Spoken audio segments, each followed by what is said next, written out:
Saturne dégage quelque chose que Kizaru n'a jamais dégagé, ne serait-ce qu'une seconde. Pour moi, Saturne, dès qu'il est arrivé, en forme démoniaque et tout, limite, il fait passer Kizaru, pas au deuxième, au troisième, mais au 10e plan. Il le fait passer limite pour son petit, et il est vraiment passé de petit vieux en mode Hexacan à gros monstre. En fait, il a un nouveau statut, au final. Clairement, on peut même l'affirmer, c'est un petit peu le statut du vrai boss d'arc. Parce qu'en fait, Kizaru, on aurait pu s'attendre à ce que ce bonhomme-là soit le boss d'arc et donc faire des trucs de fou. Parce que, comme je dis souvent, quand t'as un boss d'arc, t'as un certain statut qui te permet de faire des trucs, voilà, un peu plus ou moins extraordinaires. Ou voilà, que ton niveau peut te permettre, faut pas non plus rentrer dans l'incohérence. Comme avec, voilà, 1000 exemples de Flamingo, il a fait plein de trucs, mais à la fin, Oda te dit que Cracker est plus fort que lui. Donc, combien même il a été... bien représenté, voilà, un commandant est plus fort que lui, c'est comme ça. Bon, là, Saturne, il fait passer Kizaru pour quelqu'un qui n'est pas le vrai boss d'arc. Et maintenant, je comprends pourquoi Kizaru, au final, il a juste perdu un peu de temps, mais c'est tout. Parce que on en parlera en détail après, mais le problème c'est que Kizaru c'est pas non plus illustré de fou. Honnêtement, je dis pas ça pour l'allumer ou quoi, mais il a battu Sentomaru, après il a affronté Luffy en utilisant sa défense, mais offensivement il a rien du tout. Et t'es tranquille, Sentomaru quand même. Sentomaru s'est encore relevé, mais bon, on n'est pas non plus là pour... Sonic, qu'est-ce que tu penses un petit peu du nouveau statut de Saturne? Est-ce que tu penses que il prend clairement la place de Kizaru au niveau du boss d'arc? Ce qu'on voit maintenant avec Saturne, on comprend un peu les choix qui ont été faits. On se posait tout le temps la question. Pourquoi Luffy n'utilise pas de haki? Pourquoi est-ce qu'il n'y a pas un réel combat? Pourquoi est-ce qu'il fait que fuir? C'est parce que beaucoup attendaient de Kizaru qui nous sorte une forme éveillée, je sais pas quoi, une forme vraiment spécifique. L'épée ténébrale. Les perles de corruption. Des capacités incroyables, vous allez voir Kizaru il prend Big Mom et Kaido ensemble. Le Black Mode. Mais sauf que il s'attendait à voir Black Goku débarquer, j'en sais rien. Mais c'est pas arrivé en fait, et il a fini au sol, il avait une mission importante et il s'excuse, il dit je m'excuse, j'ai aucune excuse, je suis une merde.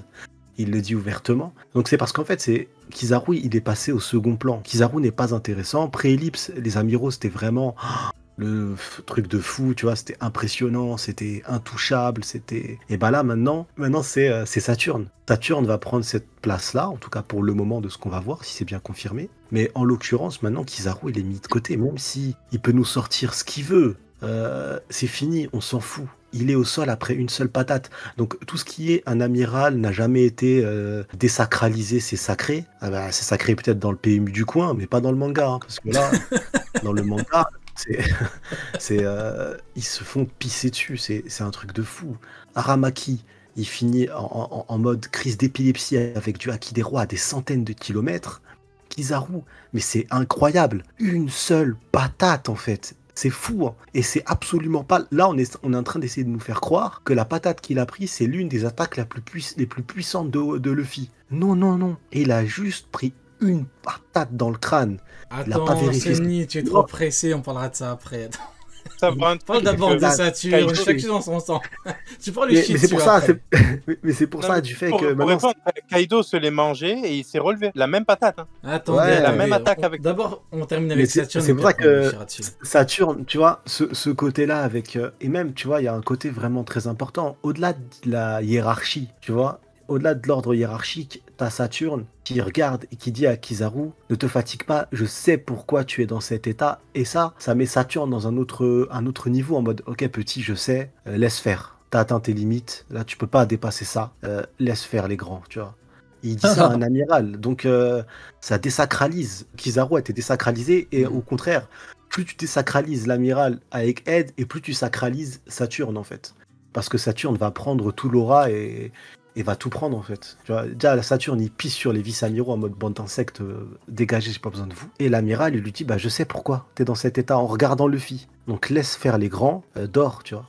Il dit ça à un amiral. Donc c'est pour ça que là actuellement l'aura complet des amiraux il s'est évaporé et le nuage il s'est barré loin. Donc là, très très intéressant comme d'habitude. Et toi du coup Neil, que penses-tu du fait que Saturne a un petit peu pris le statut de boss d'arc et du coup il laisse Kizaru sur le côté. Quel moment Kizaru a eu le statut de boss d'arc? Tu lui chies juste dessus, vas-y, dis-nous. Non, mais à quel moment il a eu... Parce que dès le début, dès le moment où il est apparu et tout, on a dit il nous fait pas peur.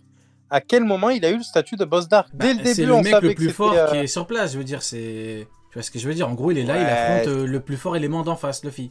C'est un petit peu la C'est- définition de ce qu'on pourrait appeler un boss d'arc, quoi. Pendant le ramadan. Bon, Neil, je veux bien que tu es là pour le chier dessus, mais Non. tu peux quand même lui Non, accorder... en vrai, Vas-y, dis-nous tout. je vais lui accorder un truc, c'est que il a été moins résistant que Jordan Zebo face à Cédric Doumbé.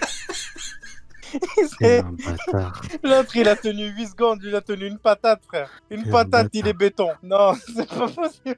Bon, ok, D'être je vois que aussi- je vois que t'es pas Mais- trop inspiré, ok, bon, mais- ça marche, bon. Ah, T'as encore un truc à dire écoute, là-dessus? tout ce que j'ai à dire. Et, Ouais, non, sur comment il s'appelle, sur Saturne. Réellement, pour moi, depuis le début, c'est lui le boss du bail, et on attendait qu'il fasse quelque chose. Et là, on a vu que réellement ses capacités étaient effrayantes aussi. Donc, je me demande même si on va pas avoir un vrai bail derrière avec tu sais, quand le compte à rebours de Luffy va retomber et qu'il va redevenir Nika, tout simplement parce que il dit à Kizaru, je sais très bien pourquoi tu es dans cet état, et il va pour piétiner Luffy, et Luffy lui échappe encore une fois, bon, cette fois grâce à Franky.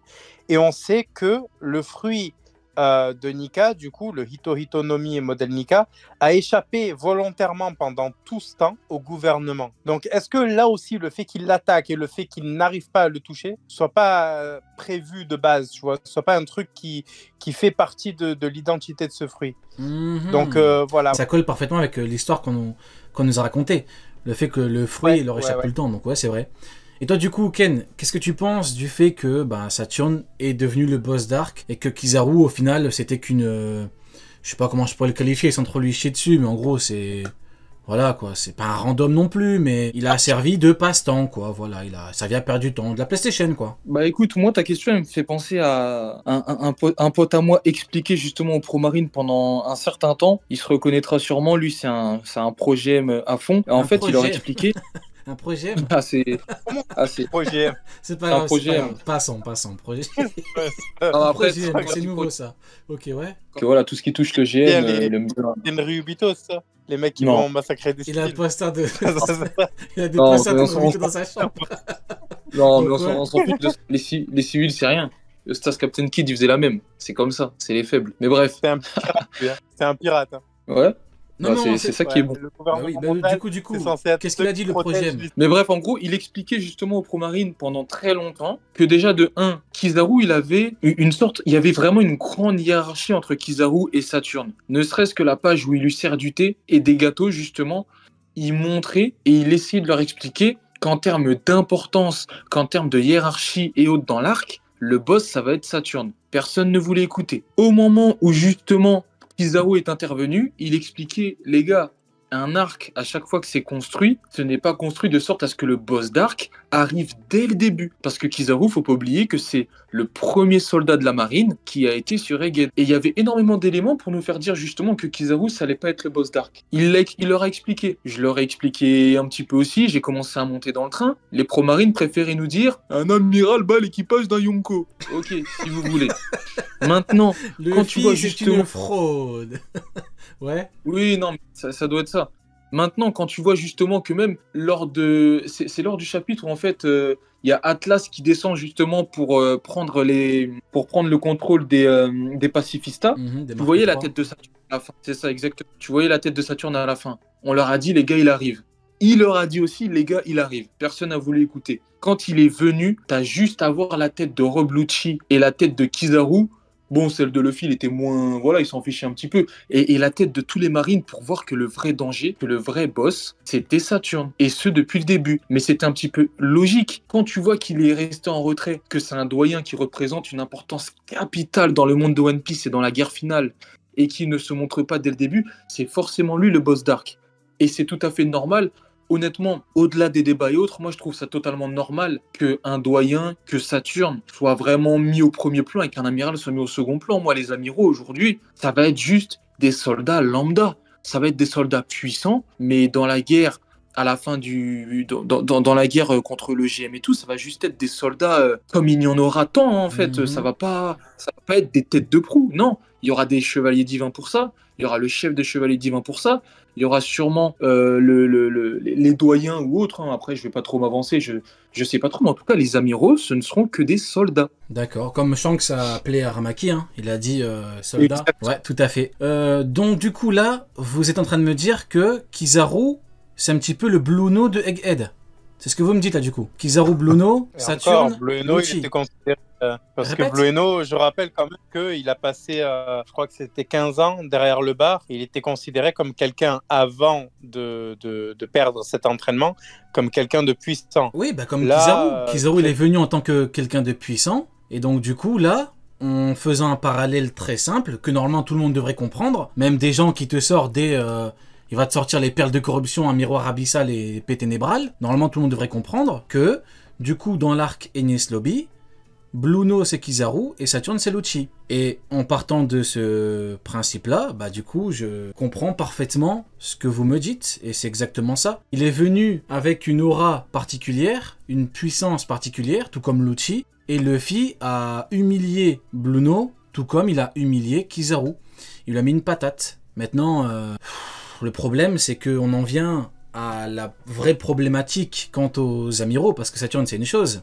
Mais du coup, Uken a parfaitement introduit le sujet. Est-ce que par hasard, maintenant, les amiraux ne passeraient pas pour ce qu'ils sont? Des clowns. Bah, pas forcément des clowns, mais Mais c'est ce que je te des disais à l'époque, ce que je combattants, mais racontais à qui ne sont l'époque. Hein. pas extrêmement forts. C'est ce que quoi.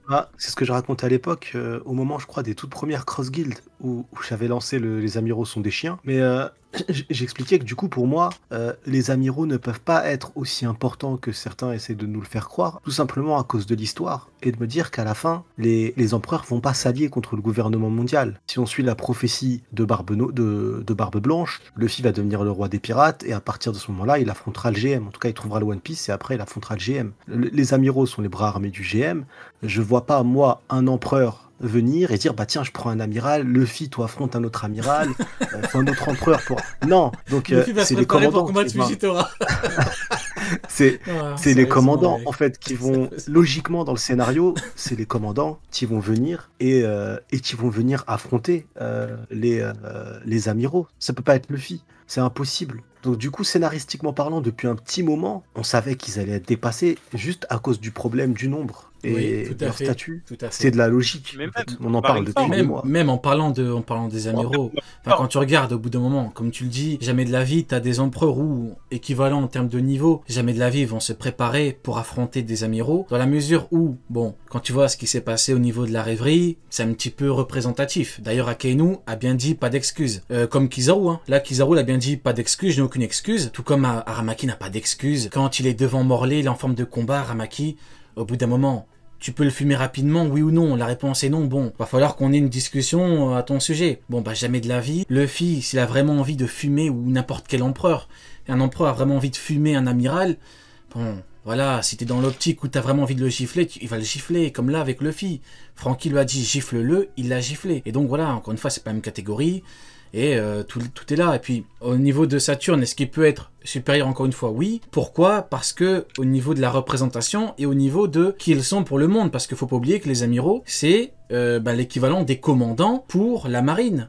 T'as l'amiral en chef, et puis t'avais Garp, et puis t'avais les trois amiraux. Et là, on me dire oui, c'est impossible. Mais excusez-moi, je préfère écouter quand même Barbe Blanche, qui a laissé Marco combattre Kizaru. Et oh, comme par hasard, c'est sûrement le hasard. Kizaru n'a pas pu prendre l'avantage. Et oh, comme ça doit être le hasard encore une fois, Aokiji n'a pas vraiment pris l'avantage sur Jose, en tout cas aucunement, avant qu'il soit choqué. Donc je préfère quand même regarder ça, et regarder Kizaru qui se fait chier dessus avec une patate de Luffy. Et là on va entrer dans les détails par rapport à Kizaru, il va falloir quand même m'expliquer comment Kizaru peut gifler un King. Au bout d'un moment, il faut poser les vraies questions. Comment est-ce qu'il peut le gifler? Il n'y a aucun monde, et on le dit depuis quand même pas mal de temps maintenant, il n'y a aucun monde où il le gifle. Aucun. On va voir le Discord. Ok, t'es une merde. Attends, je vais le montrer, attends. Après, c'est pas moi, c'est eux qui cherchent. On va C'est le ouf. montrer. Après, Je voulais pas le montrer, mais t'es dedans, Sony. Je voulais pas le montrer, mais Je ça, suis ça dans te mon touche. Regardez-moi. Je suis dans mon on attaque Énième, mes alliés. une énième clownerie. Regardez. Il y a Sony qui tweet. La version anglaise est trop méchante. Et il y a Shisui qui dit ça va l'attraper prochain chapitre. Kizaru va se relever tranquille. Ah ouais, Kizaru va se relever tranquille. J'imagine qu'il va se relever avec le miroir abyssal et les perles de corruption.